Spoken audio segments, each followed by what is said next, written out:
Hi കൂട്ടുകാരെ, ഇത് നല്ല അടിപൊളിയായിട്ടുള്ള ഒരു വെറൈറ്റി മോമോ ഉണ്ടാക്കിയാലോ. നല്ല റോസാപ്പൂവിൻ്റെ ഷേപ്പിലുള്ള നല്ല സൂപ്പർ മോമോ. അപ്പോൾ അതെങ്ങനെയാണ് ഉണ്ടാക്കിയെടുക്കുന്നത് നോക്കാം. നല്ല ടേസ്റ്റിയാണ് കേട്ടോ ഈ ഒരു മോമോ കഴിക്കാനായിട്ട്. അതിനായിട്ട് ഒരു ബൗളിലേക്ക് 1 കപ്പ് മൈദ ഇട്ട് കൊടുക്കുക. പിന്നെ ഇതിലേക്ക് ആവശ്യത്തിനുള്ള ഉപ്പും കുറച്ച് ഓയിലും ചേർത്ത് നന്നായി ഒന്ന് മിക്സ് ചെയ്തെടുക്കാം. കൈവച്ച് നല്ലതുപോലെ ഒന്ന് യോജിപ്പിച്ചെടുക്കുക. അതിനുശേഷം അതിലേക്ക് കുറേശ്ശെയായിട്ട് വെള്ളം ഒഴിച്ചു കൊടുത്ത് നല്ല സോഫ്റ്റായിട്ടൊന്ന് കുഴച്ചെടുക്കണം. അപ്പോൾ ഒത്തിരി ലൂസാവാനും ഒത്തിരി ടൈറ്റ് ആവാനും പാടില്ല കേട്ടോ. മാവ് നല്ല ഒരു സ്മൂത്തായിട്ടുള്ള പരുവത്തിൽ നമുക്കിതൊന്ന് കുഴച്ചെടുക്കാം. അങ്ങനെ നമ്മുടെ മാവ് നല്ല സ്മൂത്തായിട്ട് നല്ല സോഫ്റ്റായിട്ട് കുഴച്ചെടുത്തിട്ടുണ്ട്.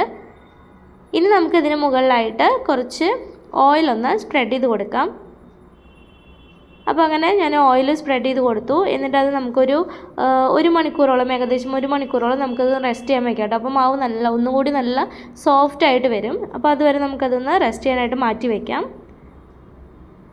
ആ സമയം കൊണ്ട് നമുക്കിതിൻ്റെ ഫില്ലിങ് തയ്യാറാക്കാം. അതിനായിട്ട് ഞാനിവിടെ കുറച്ച് എല്ലില്ലാത്ത ബോൺലെസ് ചിക്കൻ എടുത്തിട്ടുണ്ട്. അത് കഴുകി വൃത്തിയാക്കിയതിന് ശേഷം നമുക്കൊരു മിക്സിയുടെ ഗ്രൈൻഡറിലേക്ക് ഇട്ട് കൊടുത്ത് നല്ലതുപോലെ ഒന്ന് അരച്ചെടുക്കണം. അപ്പോൾ ഒന്ന് അരച്ചെടുക്കട്ടെ. അപ്പോൾ നമ്മൾ ചിക്കൻ അരച്ചെടുത്തിട്ടുണ്ട്. അതവിടെ ഒരു ബൗളിലാക്കി മാറ്റി വയ്ക്കാം.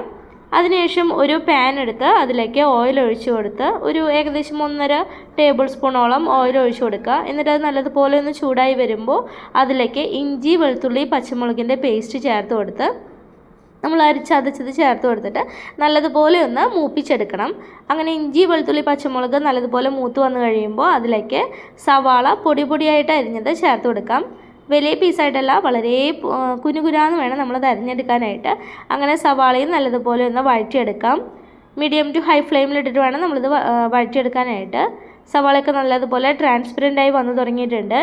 ഇനി ഇതിലേക്ക് നമ്മൾ അരച്ചു വെച്ചിട്ടുള്ള ചിക്കൻ ഉണ്ടല്ലോ, അത് മുഴുവനായിട്ടും ചേർത്ത് കൊടുക്കാം. അങ്ങനെ നമ്മൾ ചിക്കൻ ചേർത്ത് കൊടുത്തു.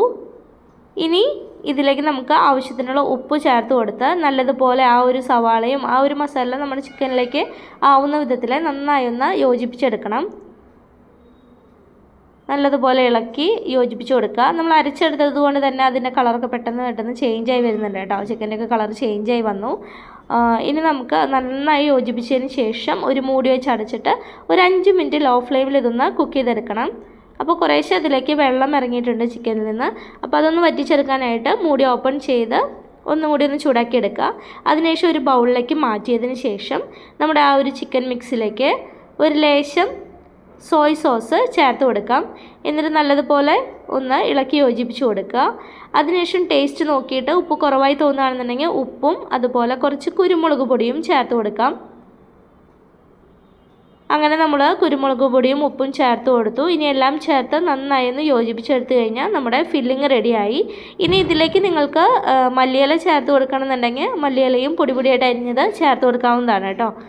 അപ്പോൾ നമ്മുടെ ഫില്ലിങ് ഇതിങ്ങനെയാണ് ഇരിക്കുന്നത്. അപ്പോൾ ചിക്കൻ കുറച്ച് വലിയ പീസുകളായി തോന്നിയതുകൊണ്ട് ഞാൻ കൈ വെച്ചിട്ട് ഒന്നുകൂടി ഒന്ന് പൊടിച്ചെടുക്കുന്നുണ്ട് കേട്ടോ. അപ്പോൾ നന്നായിട്ടൊന്ന് പൊടിയായിട്ട് എടുക്കാം. അപ്പോൾ നമ്മുടെ ഫില്ലിങ് റെഡിയായി. ഇനി നമ്മൾ 1 മണിക്കൂർ റെസ്റ്റ് ചെയ്യാൻ വെച്ചിട്ടുണ്ടായിരുന്ന മാവ് നമുക്കൊന്ന് പരത്തിയെടുക്കാം. അപ്പോൾ നല്ല സോഫ്റ്റായി വന്നിട്ടുണ്ട് നമ്മുടെ മാവ്. ഇനി അതിൽ നിന്നും കുറച്ച് മാവ് എടുത്തിട്ട് നല്ലതുപോലെ റോൾ ചെയ്ത് കനം കുറച്ച് ഒന്ന് പരത്തിയെടുക്കണം കേട്ടോ. കുറച്ച് വലുപ്പത്തിൽ നമുക്കൊന്ന് പരത്തിയെടുക്കാം. വളരെ കനം കുറച്ചിട്ട് വേണം നമ്മളിത് പരത്തിയെടുക്കാനായിട്ട്. അങ്ങനെ നമ്മൾ നല്ലതുപോലെ കനം കുറച്ച് പരത്തിയെടുത്തിട്ടുണ്ട്. ഇനി ഒരു മൂടി വെച്ചിട്ടോ അല്ലെങ്കിൽ ഒരു ബൗൾ വെച്ചിട്ടോ, ചെറിയ ബൗൾ വെച്ചിട്ടോ ചെറിയ സർക്കിളായിട്ട് നമുക്കിതൊന്ന് കട്ട് ചെയ്തെടുക്കണം. അപ്പോൾ ഞാനൊരു 4 സർക്കിൾ ഇതൊന്ന് കട്ട് ചെയ്തെടുക്കുന്നുണ്ട്. അപ്പോൾ ഞാൻ കുഞ്ഞ് റോസ് മോമോസാണ് ഉണ്ടാക്കുന്നത്. അപ്പോൾ അതുകൊണ്ട് ചെറിയ ബൗൾ വെച്ചിട്ടാണ് കേട്ടോ കട്ട് ചെയ്തെടുക്കുന്നത്. അങ്ങനെ കട്ട് ചെയ്തെടുത്തിട്ടുള്ള കുറേ ഞാൻ സർക്കിളുകൾ കട്ട് ചെയ്തെടുത്തിട്ടുണ്ട്. അപ്പോൾ അതിൽ നിന്നും ഓരോ സർക്കിളും ഇതുപോലെ വീഡിയോയിൽ കാണിച്ചിട്ടുള്ളതുപോലെ ഒരു സർക്കിൾ വെച്ച് അതിൻ്റെ അറ്റഭാഗത്ത് അടുത്ത സർക്കിൾ വെച്ച് ഒന്ന് അമർത്തി പ്രസ് ചെയ്ത് കൊടുക്കുക, യോജിപ്പിച്ച് കൊടുക്കുക. അങ്ങനെ 4 സർക്കിളുകൾ ഇതുപോലെ ഈ വീഡിയോയിൽ കാണിച്ചിട്ടുള്ള പോലെ നേരെയായിട്ട് നമ്മളിങ്ങനെ വെച്ച് ഒട്ടിച്ചു കൊടുക്കണം. എന്നിട്ട് ഒട്ടിച്ചു കൊടുക്കുന്നത് ജസ്റ്റ് കൈ കൊണ്ടൊന്ന് പ്രസ് ചെയ്ത് കൊടുത്താൽ മതി കേട്ടോ.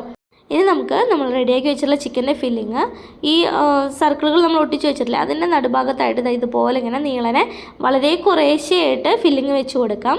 അപ്പോൾ ഈ അറ്റഭാഗത്ത് 2 അറ്റത്തും നമ്മൾ ചിക്കൻ്റെ ഫില്ലിങ് വെച്ച് കൊടുക്കരുത് കേട്ടോ. കുറച്ച് ഗ്യാപ്പ് ഇട്ടിട്ട് വേണം നീളനെ നമ്മൾ ഈ ഒരു ഫില്ലിങ് വെച്ച് കൊടുക്കാനായിട്ട്. അപ്പോൾ ഒത്തിരി ഫില്ലിങ് കൂടുതലായിട്ടും വെക്കരുത്, വളരെ ഒരു നൈസായിട്ട് വേണം, ചെറുതായിട്ട് വേണം നമ്മൾ വെച്ച് കൊടുക്കാനായിട്ട്. അപ്പോൾ ഇതുപോലെ നമ്മൾ നീളനെ ഫില്ലിങ് വെച്ച് കൊടുത്തു. അതുകൊണ്ടാണ് നമ്മൾ പൊടിയായിട്ട് കട്ട് ചെയ്ത് എടുക്കാനായിട്ട് പറഞ്ഞത്. ഇനി ഇതുപോലെ നമ്മൾ വീഡിയോ കാണിച്ചിട്ടുള്ള പോലെ തന്നെ ഒന്ന് ആ സർക്കിളിനെ ഒന്ന് നടുഭാഗം മടക്കിയെടുക്കണം. നടുഭാഗം കുറച്ചിങ്ങനെ മടക്കിയെടുക്കുക. എന്നിട്ട് രണ്ടറ്റത്തും ഒന്ന് ഒട്ടിച്ചു കൊടുക്കണം കേട്ടോ. പിന്നെ ഒട്ടിച്ചു കൊടുക്കേണ്ട ആവശ്യമൊന്നുമില്ല. പിന്നെ ജോയിൻസിൽ മാത്രമാണ് ജസ്റ്റ് ഒന്ന് പ്രസ് ചെയ്ത് കൊടുക്കേണ്ട ആവശ്യമുള്ളൂ. ബാക്കി എല്ലായിടത്തും ഒട്ടിച്ചു കൊടുക്കേണ്ട ആവശ്യമില്ല. ജോയിൻസിൽ മാത്രം ജസ്റ്റ് ഒന്ന് കൈ വെച്ചൊന്ന് പ്രസ് ചെയ്ത് കൊടുക്കുക. എന്നിട്ട് ഇതുപോലെ ഇങ്ങനെ ഒന്ന് മടക്കിയെടുക്കണം. അങ്ങനെ മടക്കിയതിന് ശേഷം നമ്മളത് അറ്റത്തും ഇതുപോലെ ഒന്ന് പ്രസ് ചെയ്തിട്ട് ഒട്ടിച്ചു കൊടുക്കുന്നുണ്ട് കേട്ടോ. ഇനി നമുക്ക് ഇതിനെ ഒന്ന് റോൾ ചെയ്തെടുക്കാം. ഒരറ്റത്ത് നിന്ന് പതിയെ ഒന്ന് റോൾ ചെയ്ത് കൊടുക്കാം. അപ്പോൾ ഞാൻ വീഡിയോ കാണിച്ചിട്ടുള്ളത് പോലെ തന്നെ പതിയെ റോൾ ചെയ്ത് കൊടുക്കുക. കാരണം നമ്മൾ ഒത്തിരി ഫില്ലിങ് അതിനുള്ളിൽ വെച്ച് കഴിഞ്ഞിട്ടുണ്ടെങ്കിൽ ഇതുപോലെ നമുക്ക് ഒന്ന് മടക്കിയെടുക്കാനൊന്നും റോൾ ചെയ്യാനൊന്നും എളുപ്പമാവില്ല കേട്ടോ. അപ്പോൾ ഇതുപോലെ പതിയെ ഒന്ന് റോൾ ചെയ്ത് അവസാന ഭാഗം നമ്മളതിലേക്ക് ഇങ്ങനെ ഒട്ടിച്ചു കൊടുക്കുകയാണ് ചെയ്യുന്നത്. ജസ്റ്റ് ഇങ്ങനെ ഒന്ന് പ്രസ് ചെയ്ത് കൊടുക്കുകയാണ് ചെയ്യുന്നത്. കണ്ടോ? അപ്പോൾ ഇങ്ങനെ ആക്കി എടുത്തു കഴിഞ്ഞാൽ നമ്മുടെ ഒരു റോസ് മോമോ റെഡി ആയിട്ടോ. അപ്പോൾ ഇതുപോലെ തന്നെ നമുക്ക് ബാക്കിയുള്ള മാവ് വെച്ചിട്ടും തയ്യാറാക്കി എടുക്കാം. 4 വീതം സർക്കിളുകൾ ഉണ്ടാക്കുക. എന്നിട്ട് ഇതുപോലെ ഇങ്ങനെ ഫില്ലിങ് വെച്ച് മടക്കി റോൾ ചെയ്തെടുത്ത് കഴിഞ്ഞാൽ നമ്മുടെ റോസ് മോമോ റെഡിയായി കിട്ടും. അപ്പോൾ റോസ് ഷേപ്പിലുള്ള മോമോസ് റെഡിയായി കിട്ടും കേട്ടോ. അപ്പോൾ എനിക്ക് ഈ ഒരു ഞാൻ എടുത്ത മാവിൽ നിന്നും എനിക്കൊരു 11 മോമോസാണ് കിട്ടിയത്. അതിൽ 9 എണ്ണമാണ് കേട്ടോ ഈ പ്ലേറ്റിൽ വെച്ചിട്ടുള്ളൂ. അപ്പോൾ ഇതാണ് നമ്മൾ സ്റ്റീം ചെയ്യാൻ പാകത്തിന് റെഡി ആയിരിക്കുന്ന മോമോസുകൾ. കാണുമ്പോൾ തന്നെ നല്ല ഭംഗിയല്ലേ? അപ്പോൾ നമുക്ക് വിരുന്നുകാർക്കൊക്കെ ഉണ്ടാക്കി കൊടുക്കാൻ പറ്റുന്ന നല്ല ഭംഗിയുള്ള ഒരു സ്നാക്കാണ് കേട്ടോ ഇത്. നല്ല രസമാണ് കാണാനായിട്ട്, കഴിക്കാനും നല്ല ടേസ്റ്റിയാണ്. അപ്പോൾ ഇനി നമുക്ക് ഈ ഒരു റോസ് മോമോനെ സ്റ്റീം ചെയ്തെടുക്കാം. അതിനായിട്ട് സ്റ്റീമറിൽ വെള്ളം തിളപ്പിച്ചതിന് ശേഷം നമ്മൾ ആ സ്റ്റീം ചെയ്യാൻ എടുക്കുന്ന പാത്രത്തിൽ കുറച്ച് എണ്ണ തടവിയതിന് ശേഷം നമ്മളതിലേക്ക് ഈ മോമോസ് വെച്ച് ആവി കയറ്റി എടുക്കുകയാണ് ചെയ്യുന്നത് കേട്ടോ. അപ്പോൾ അതിങ്ങനെ ഒട്ടിപ്പിടിച്ച് പോവാതിരിക്കാനാണ് ഞാൻ കുറച്ച് എണ്ണ തടവി കൊടുക്കുന്നത്. എന്നിട്ട് നമുക്കതിലേക്ക് നമ്മുടെ മോമോസ് വയ്ക്കാം. അപ്പോൾ കണ്ടല്ലോ, നല്ല രസമുള്ള നല്ല റോസാപ്പൂ പോലെയാണ് നമ്മുടെ മോമോസുകളൊക്കെ ഇരിക്കുന്നത്. അപ്പോൾ അതെല്ലാം ഞാൻ സ്റ്റീമറിലോട്ട് വെച്ച് കൊടുക്കുന്നുണ്ട്. എന്നിട്ട് ലോ ഫ്ലെയിമിൽ നമുക്കൊരു 15 മിനിറ്റോളം ഇതൊന്ന് ആവി കയറ്റി എടുക്കണം കേട്ടോ. നല്ലതുപോലെ ആവി കയറ്റി എടുക്കണം. അപ്പോൾ ആ ഒരു നമ്മൾ മൈദയൊക്കെ ആയതുകൊണ്ട് തന്നെ നന്നായിട്ട് വെന്ത് വരാനും, അതുപോലെ ചിക്കൻ ആയാലും നമ്മൾ 5 മിനിറ്റാണ് ചിക്കൻ ഒന്ന് വേവിച്ചെടുത്തിട്ടുള്ളത്. അതൊന്നുകൂടി നന്നായിട്ട് കുക്കാവാനും വേണ്ടിയിട്ടാണ് നമ്മളൊരു 15 മിനിറ്റ് വേവിച്ചെടുക്കുന്നത് കേട്ടോ.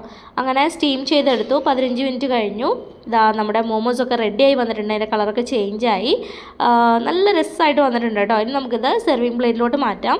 അപ്പോൾ കണ്ടോ, നല്ല രസമായിട്ടാണ് ഇരിക്കുന്ന. ഉള്ളിൽ ആ ഫില്ലിങ്ങൊക്കെ കാണാനുണ്ട്. നല്ല ഭംഗിയായിട്ടുള്ള നല്ല സൂപ്പർ ടേസ്റ്റി ആയിട്ടുള്ള മോമോസുകളൊക്കെ റെഡിയായി. ഇനി നമുക്കിതൊരു മയോണൈസിൻ്റെ കൂടെ കഴിക്കണമെങ്കിൽ മയോണൈസിൻ്റെ കൂടെയോ അല്ലെങ്കിൽ ഈ മോമോ ചട്നി ഉണ്ടല്ലോ, മോമോ ചട്നിയുടെ കൂടെയോ കഴിക്കാവുന്നതാണ് കേട്ടോ. വെറുതെ കഴിക്കാനാണെങ്കിലും നല്ല ടേസ്റ്റിയാണ്. ഇനി നമുക്ക് ഒരു റോസ് മോമോ ഒന്ന് മുറിച്ച് നോക്കിയാലോ. അപ്പോൾ ഇതൊന്ന് മുറിച്ച് കാണിച്ചു തരാം. അപ്പോൾ ഇതുപോലെ നമ്മളിങ്ങനെ മോമോ ഉണ്ടാക്കുമ്പോൾ കാണാനൊരു പ്രത്യേക ഭംഗിയാണ്. പിന്നെ അത് കണ്ടില്ല, അതിൻ്റെ ഓരോ ലെയേഴ്സിൻ്റെ ഉള്ളിലും ഫില്ലിങ് ഇങ്ങനെ ഫില്ലായിട്ടിരിക്കുന്നുണ്ട് കേട്ടോ. അപ്പോൾ ഇതാണ് നമ്മുടെ റോസ് മോമോ. അപ്പോൾ എല്ലാവരും ഒന്ന് ട്രൈ ചെയ്ത് നോക്കുക. നിങ്ങൾക്ക് വീഡിയോ ഇഷ്ടമാവുകയാണെന്നുണ്ടെങ്കിൽ ലൈക്ക് ചെയ്യാനും ഷെയർ ചെയ്യാനും കമൻറ്റ് ചെയ്യാനും മറക്കരുത് കേട്ടോ.